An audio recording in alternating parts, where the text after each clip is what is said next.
Bonjour à tous. Nous sommes le 9 février, Lamed Beshvat Rosh Chodesh, euh, du premier mois de Hadar. Nous allons lire Shabbat, la parashat Mishpatim. Et je voudrais partager avec vous un extrait d'un cours que j'ai trouvé très intéressant, que j'ai trouvé sur Academ, d'un quelqu'un qui est spécialiste en philosophie, qui s'appelle Emmanuel Bloch, et il traite des différences entre le droit biblique et le droit mésopotamien. Nous avons certaines personnes, il y a des gens qui pensent que beaucoup de choses qu'on trouve dans la Torah ne sont pas, entre guillemets, originales, mais ont leur source dans des traditions juridiques qui précèdent. Et il y a là une analyse qui est, à mon avis, passionnante et que souhaite partager avec vous. Et Emmanuel Bloch prend du chapitre 21 de l'Exode les versets 28 à 32 que je vais vous lire dans leur traduction rabbinique. Si un bœuf heurte un homme ou une femme et qu'ils en meurent, ce bœuf doit être lapidé et il ne sera point permis d'en manger la chair. Mais le propriétaire du bœuf sera absous. Si ce bœuf était sujet à heurter des gens antérieurement, que son maître averti ne l'ait pas surveillé et qu'il ait fait périr un homme ou une femme, le bœuf sera lapidé et même son maître mérite la mort. Si toutefois une amende lui est imposée, il payera la rançon de sa vie selon ce qu'on lui aura imposé. Si un bœuf heurte soit un garçon, soit une fille, la même loi lui sera appliquée. Si ce bœuf heurte un esclave ou une esclave, on paiera à leur maître une somme de 30 cycles et le bœuf sera lapidé.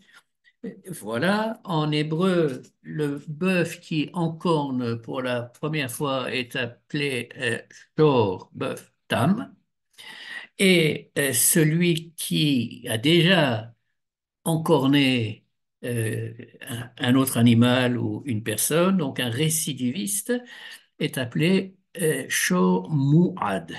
Eh bien, il s'avère que dans les lois de Hammurabi, les lois 250 à 252 citées par Emmanuel Bloch, euh, on va voir exactement ce que ces lois nous disent. Ces lois datent de 400 à 450 ans avant la Torah, donc à peu près 17 siècle avant notre ère.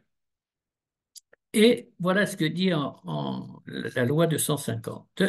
Les lois d'Hammurabi, je ne vous lis pas le texte dans la langue d'origine, mais uniquement en français. Si un bœuf marchant dans la rue a encorné une personne et a entraîné sa mort, aucune responsabilité sera établie dans un tel cas. Loi suivante, mais si le bœuf est un encorneur habituel et que l'autorité locale avait prévenu le maître que ce bœuf est dangereux, mais que le maître n'a pas restreint son bœuf et n'a pas fait attention, et que ce bœuf encorne une autre personne et la tue, le propriétaire devra payer un demi-mina d'argent, c'est-à-dire une certaine somme d'argent. Troisième loi, la 252, si la victime est un esclave, le propriétaire du bœuf paiera un tiers de mina d'argent. Donc ça, ce sont les lois d'Hammurabi concernant les différents cas d'un bœuf en corner. Emmanuel Bloch cite un autre code juridique qui, en fait, précède les lois d'Hammurabi d'une cinquantaine d'années et qui proviennent d'une ville qui s'appelle Eshnunna. J'avoue que je n'en avais jamais entendu parler avant d'écouter son chiot. Il s'agit d'une vieille ville amorite non loin de l'actuel Bagdad. La langue était l'akkadien.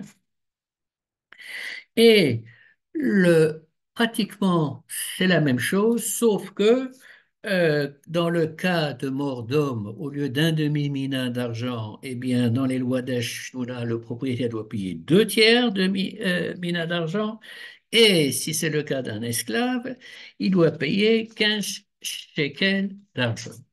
Donc, euh, Emmanuel Bloch nous fait remarquer à juste titre que si maintenant on va comparer les lois de la Torah et les lois d'Hammurabi et d'Eshnouna, eh bien, on verra des points de convergence et des points de divergence. Prenons d'abord le cas. Alors, quels sont les points de convergence? Tout d'abord, euh, on parle du même cas, c'est-à-dire quelle est la responsabilité d'un homme vis-à-vis d'un dommage qui a été créé par son animal, premièrement. Deuxièmement, dans les trois codes, on envisage le cas d'un bœuf dont c'est la première fois qui se comporte de cette manière-là, de manière violente, et de celui qui récidive. Dans les trois codes, euh, on parle d'avertissement au propriétaire au cas où le bœuf a déjà encorné.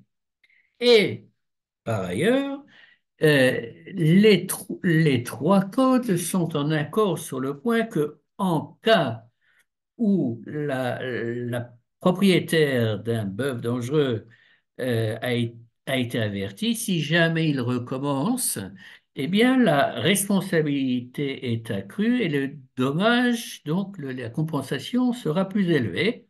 Et par ailleurs, on fait également la distinction dans tous ces textes entre le cas de l'homme libre et le cas de l'homme, de l'esclave. D'un point de vue de la formulation, il fait remarquer que la manière de formuler qui existe dans les trois codes est ce qu'il appelle une formulation de type casuistique, c'est-à-dire que si le cas X, Y, alors la conséquence sera Z, n'est-ce pas? Donc, c'est comme ça que c'est formulé dans les trois cas. En droit moderne, il y aurait eu une formulation plus abstraite euh, du type un homme est responsable des dommages créés par ses amis, par ses animaux. Et dernier point de convergence, donc, c'est une punition monétaire qui est infligée dans un certain nombre de cas. Donc, dit Emmanuel Bloch, ces convergences illustrent le fait que la Torah n'a pas été donnée dans un vide culturel, mais à une certaine génération où il y avait un certain nombre de choses qui étaient acceptées dans le monde antique, dans la région, en tout cas en Mésopotamie. Donc, on a le sentiment qu'il y a vraiment pas mal de points communs. Passons maintenant aux divergences. Alors, la divergence la plus frappante, c'est la punition en cas où le bœuf encorne pour la première fois. Dans la Torah, ce bœuf est lapidé, donc il est mis à mort, et le propriétaire de ce bœuf n'a pas le droit de profiter du bœuf qu'on aura lapidé, de son bœuf à lui, il ne pourra pas manger la chair. Par contre, dans les deux autres codes d'Hammurabi et d'Eshnouna, si c'est la première fois, on dirait en hébreu il est patour, il n'a aucune punition. Donc, demande Emmanuel Bloch, d'où provient cette différence de traitement de ce cas particulier et que signifie-t-elle? Et pour répondre à cette question, il cite l'analyse d'un certain professeur Moshe Greenberg,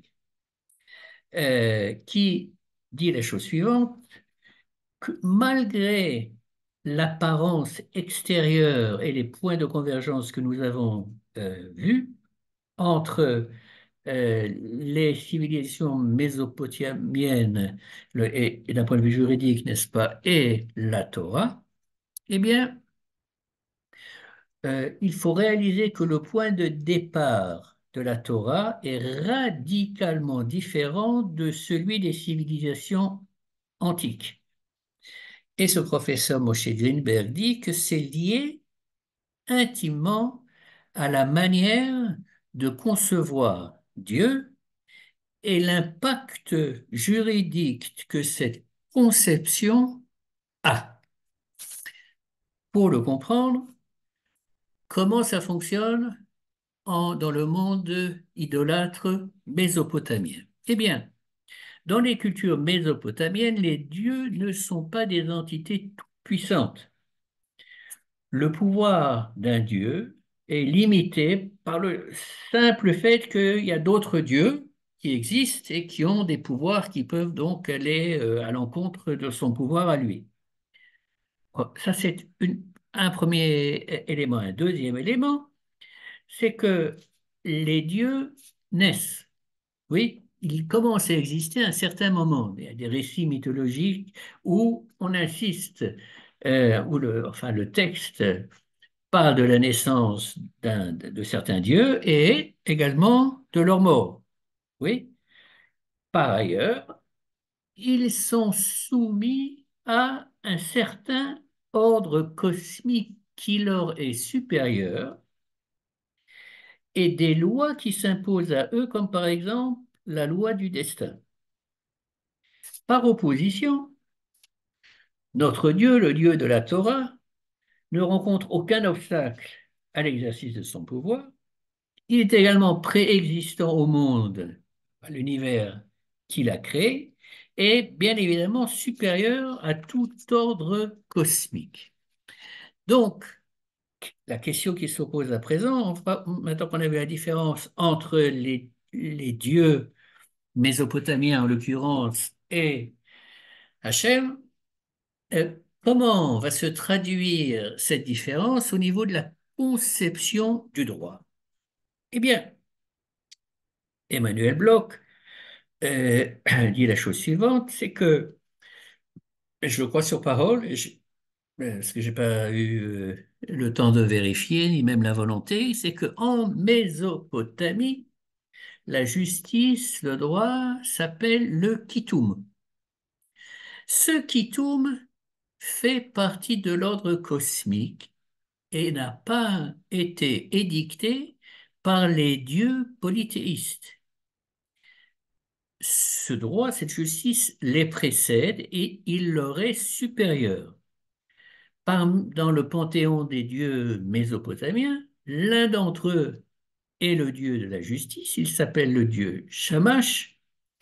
Il n'est pas l'édicteur, le créateur des lois, mais il est le gardien des lois.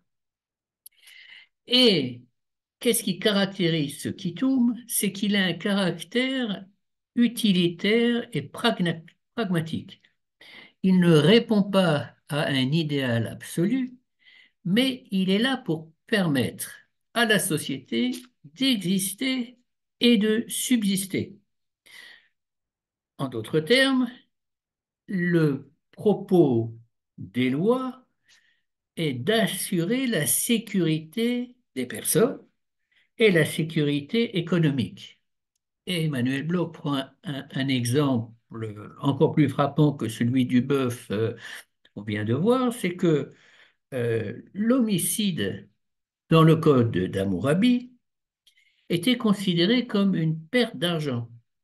C'est-à-dire que la personne, quand on la tue, on l'empêche de remplir son rôle économique qu'elle avait précédemment, et donc le meurtrier peut tout à fait, d'après le code d'Hammurabi, payer à la victime une compensation financière pour avoir provoqué la mort d'un individu X, Y, Z. Dans la Torah, le droit est conçu de manière totalement différente, radicalement différente. Dieu, en tant que créateur du monde, est à l'origine de la justice. Non seulement il est à l'origine de la justice, mais il nous révèle, au Sinaï, au mont Sinaï, il va nous communiquer, nous révéler ces lois-là, qui donc ont un caractère transcendant. Cette justice n'a pas une fonction utilitaire per se, c'est-à-dire que, bien évidemment, pour que la société puisse exister, il faut des lois qui organisent la vie en société, mais dans la conception de la Torah, ces lois ont un caractère, représentent un idéal absolu et transcendant. Et beaucoup de lois de la Torah viennent protéger les faibles, les orphelins, les veuves, les étrangers, les guérims, etc. Concept totalement étranger au code d'Hammurabi ou de Eshnuna. Par ailleurs, dans la Torah, un meurtre intentionnel, oui, ne peut en aucun cas être racheté par de l'argent. Ce qu'on appelle dans le langage de la Torah un kofer. Vous pouvez reporter à Bamidbar les Nombres, chapitre 35, verset 31, où la Torah va expressément dire que non seulement on n'accepte pas un rachat pécunier dans le cas d'un meurtre intentionnel, mais qu'on peut même euh, prendre du temple le meurtrier pour l'amener au tribunal, n'est-ce pas? Il n'y a pas de protection parce qu'il se trouve dans un endroit sacré. Donc, Emmanuel Bloch nous dit, pour la Torah, le meurtre, la perte d'une vie d'un individu, ce n'est absolument pas une perte économique, mais c'est un immense manquement moral. Et la morale ne s'achète pas avec de l'argent. Bien que certaines époques, dans certaines religions, on pensait que peut-être que en donnant un peu d'argent, eh bien, on n'irait pas en enfer, on irait au paradis, mais dans la Torah, ça ne marche pas comme ça.